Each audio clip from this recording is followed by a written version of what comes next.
Good evening. Usually I'm the only one with notes around here. You ought to see my guests tonight. They've both got, one of them's got a spreadsheet on the table in front of us. We'll come to him in a moment. But we're going to do something a bit different. You're accustomed to non-league football, very strong in this area.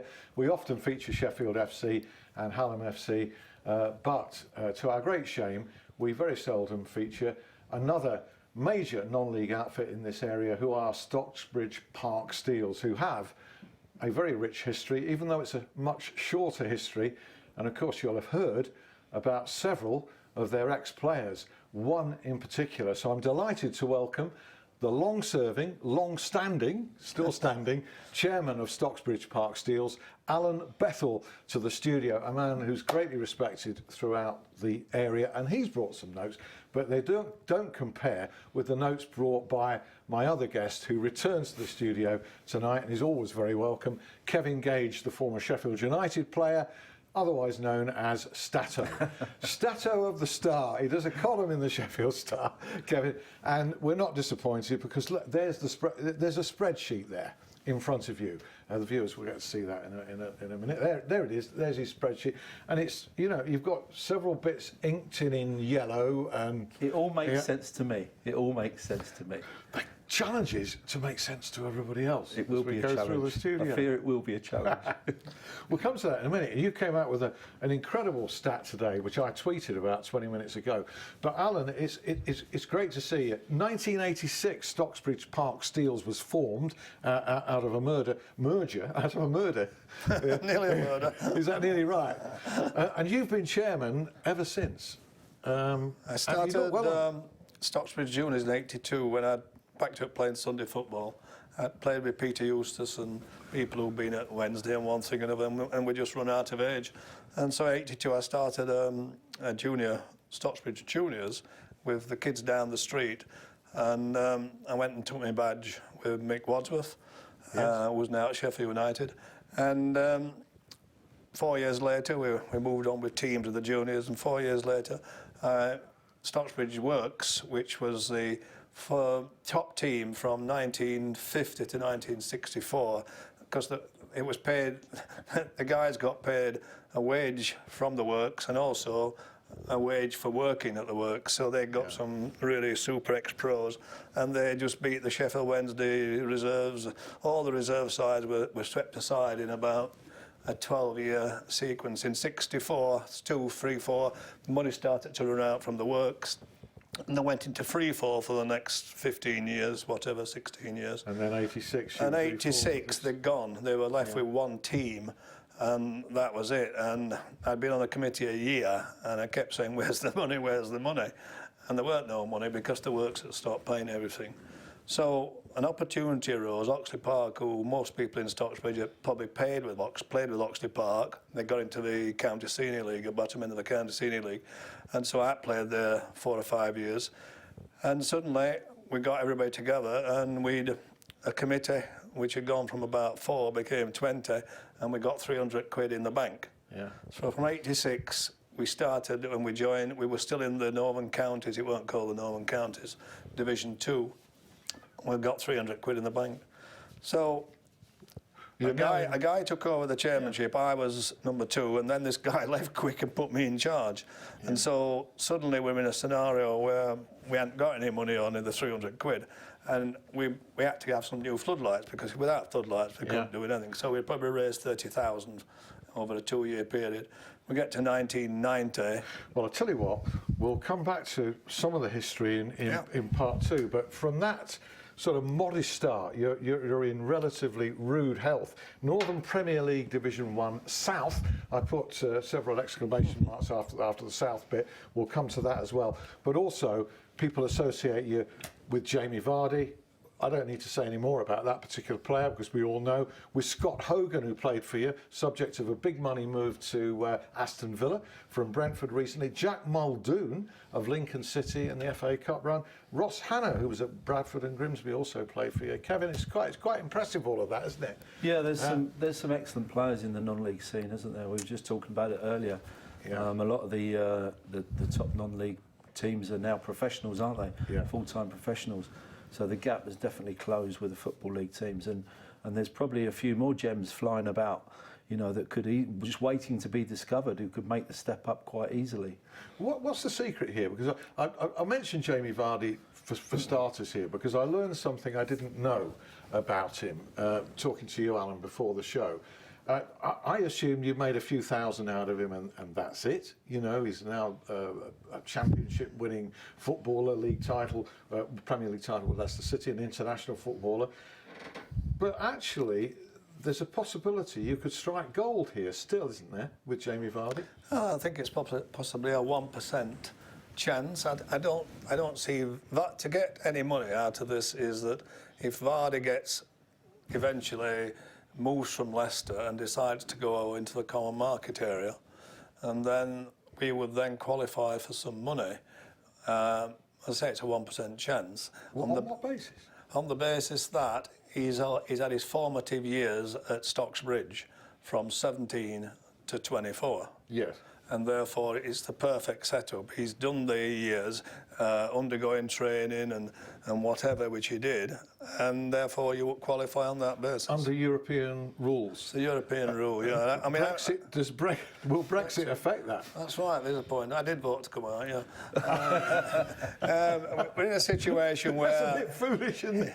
It's just a matter of fate will decide. So, OK, and it's not beyond the realms of possibility that you know, a big international club from Europe is going to come in for Jamie Vardy and sign him, and then what sort of percentage of the fee? I think it's 5%, but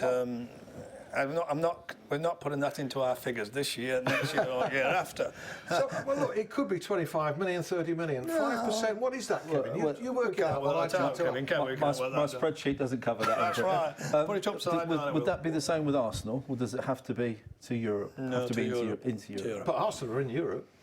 It won't be much longer. They were. That is a very interesting thing. I didn't know that. And so not something we're putting all our shirts on that. It's just something what's there.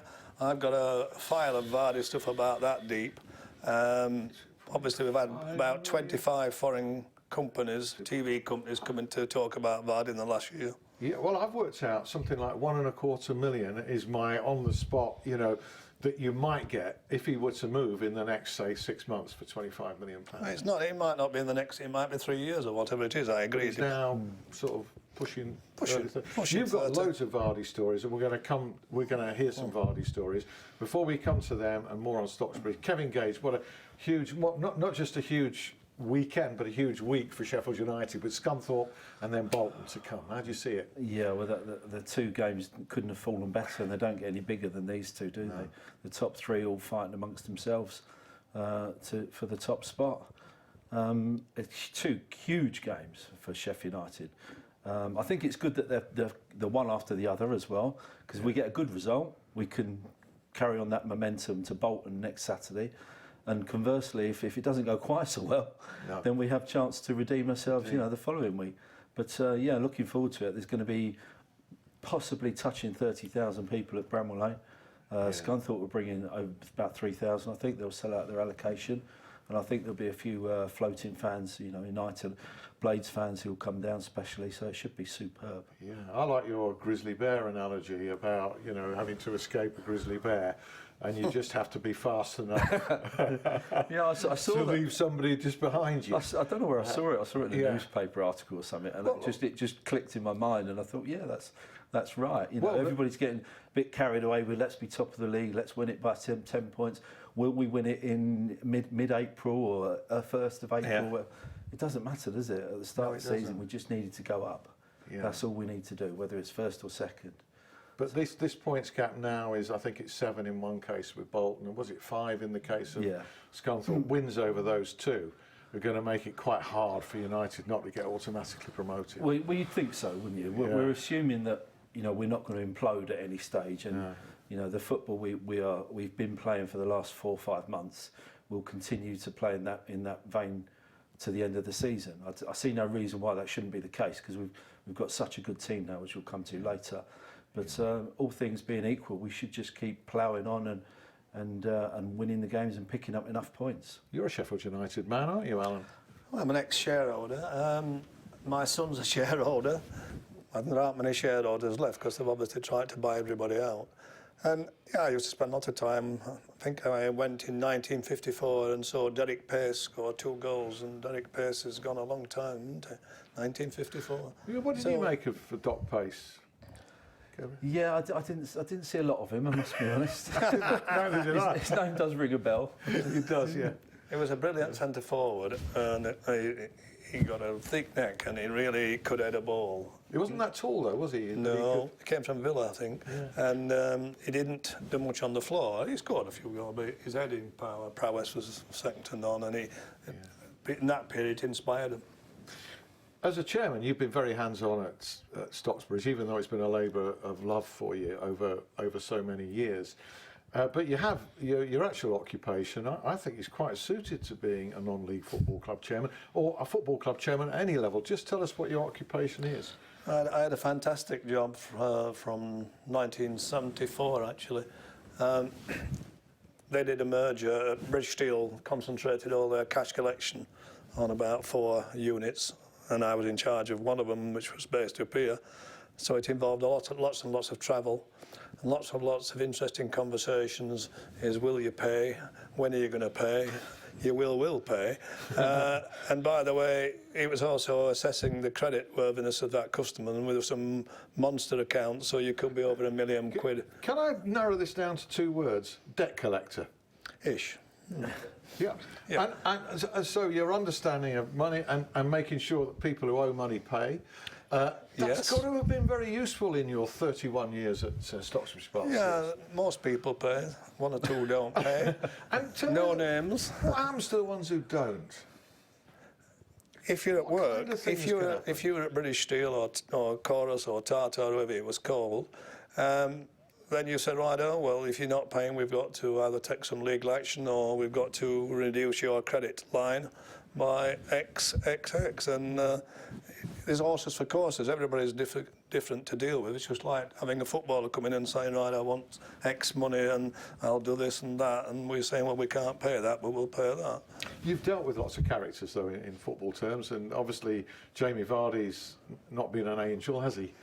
You know, he's been in trouble with the law, and he's played for you while tagged. How did you negotiate that whole situation? The tag was designated by the court, and so I had to talk to the solicitors and say, well, what time has he got to be in? It might be 6:30, and can we? Well, we're at Stoke next week. Can it be 7:15 and things like that? But Vardy wore the tag. He played with the tag. The one thing that sticks out quite a lot of people's minds at Stocksbridge is that he scores the goal just after half time, and then we realise we're in Stoke. So he jumped over the fence without, he got his tag on, he got the shirt and trousers and socks on, and off he went, and his mother took him home. Right. To get back for 6:30, 7:15, or whatever it was. But wasn't it the case? I mean, he played for you for 6 years. Or wasn't it the case that 7. Right, 7. Was it not the case for you that quite regularly you'd be substituted early in the second half on away games it had to in order to get back? Yeah, Gary Marriott would probably remember a lot more than he. I went to most games, but not all games. But yeah, you had to make a decision, but he travelled, always travelled, and at that stage, it's probably an hour and a half from Stoke into something like that. So we were only playing. If you got a situation where you were playing in Boston or somewhere like that, well, no. But I can't remember him missing many games at all, if any. What's the secret then? You've had all these strikers. Scott Hogan as well. That was 2011 to 12. Jack Muldoon, Lincoln City, doing very, very well in their FA Cup. Ross Hanna. And he had Wayne Biggins years ago as well, didn't he? Wayne Biggins, and the one before him was Lee Mills. As I say, he was sold to 30,000 in 1992 to Wolverhampton. And then his first move was to Derby for 500,000, which we haven't got to sell him. Now, there's a guy now, a player called Josh Mead. I don't know how highly he is rated, but what I can tell you, we're going to have a look at a recent winning goal scored by Stocksbridge Park Steels. This was against Newcastle, no less, Newcastle Town, I must add. A league game, a 1-0 home win in your push for the playoffs. Let's just have a look at this. It's a really quality goal, actually. Have a look. Here we go. This is the build-up. Layoff there. Comes to another layoff and a first-time shot. What about that, Mr. Gage? That was pretty good. We'll see it again, I think. Here we go. As I said earlier, the standard is improving all the time, isn't it? Yeah. In the non-league scene, and also just noticed there, the pitches don't look too bad because obviously there's the pitches generally in the UK with technology advances Have improved, out of all proportion, really. So it's a big help to non-league grounds. So they're getting better quality grounds. Alan was saying beforehand when he should, because you've got a 4,500 capacity ground there for a start, haven't you? Is it? I don't know. Well, your Wikipedia page says, is it 4,500 capacity or 3,500? Sorry, it says it's still, that's big for a non-league ground. Can I amend that to 2,000 with Sheffield Council? It's reduced it. I've reduced it because of the health and safety hazards and people sitting on walls and things like that. But the pitch is renowned quality. Sheffield United under 23s play there. You attract people with the facilities.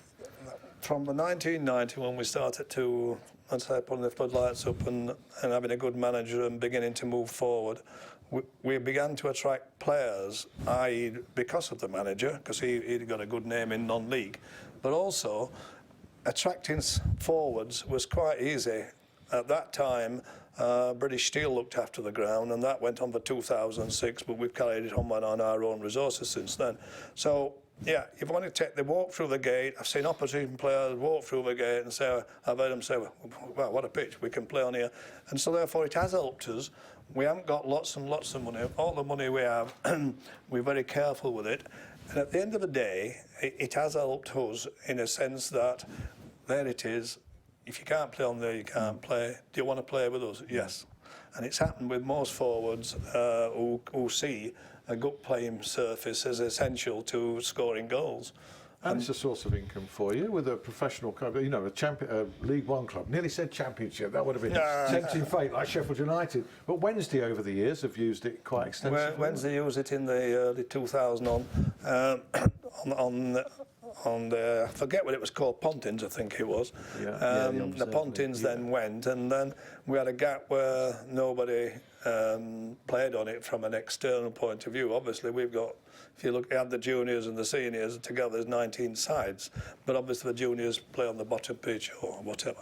So at the end of the day, we've worked ourselves into a situation, we've got the facilities. It can be advantageous to managers to attract players. Yes. And there's no excuse if you can't play on the field. I mean, I've played on it. And that will compensate for the fact that you're offering less than, say, a rival club might be offering. It's worked a lot, and it also, once you've been trying to get a guy from wherever, and you brought him to the ground, and he was asking what they were asking, and they said, well, we can't afford that, but we can give you that. He says, that's fine by me. And that's happened on several occasions. Useful. We're nearly coming up to half-time now, believe it or not. Well, we have got a second half, which is longer than this first half. Kevin, that amazing stat that blew me away, and James Gregg, who mentioned it to me just before we came on air, we'll go into it more thoroughly in part two. Just tell us what that is. Well, it's nothing really to do with Sheffield United as such, although it's kind of tenuous link because it's a Chris Wilder stat, really. But I was just scrolling through a few bits and bobs today, and I saw that Sheffield United have had 460 shots already this season, which by far the most in our division and the division below in the Premiership, although they played less games. Yeah. So it's far and away the most shots of any of our competitors and rivals. But then I wondered how Chris did last season at Northampton. And they won the league. Yeah. And they won the league, they were league champions, and they won it comfortably, by the way, as well, didn't they? Yeah. And they only had 457 shots in the whole of the season. So Sheffield United have already had more shots than Northampton did as champions after 32 games, which is quite amazing. That says two things. One thing that Northampton were incredibly clinical with their finishing last year, but also it's really testament to how well Sheffield United are playing this year. Absolutely. And the amount of chances how they're dominating the opposition and get shots in. That is an amazing. He'll tell us in part two when and if he ever goes to bed, or Kevin Gage, and he will still be here. And Alan Bethel of Stocksbridge Park Steels. James Gregg will join me. You'll rejoin us, I'm sure, in about 5 minutes. See you then. That's great.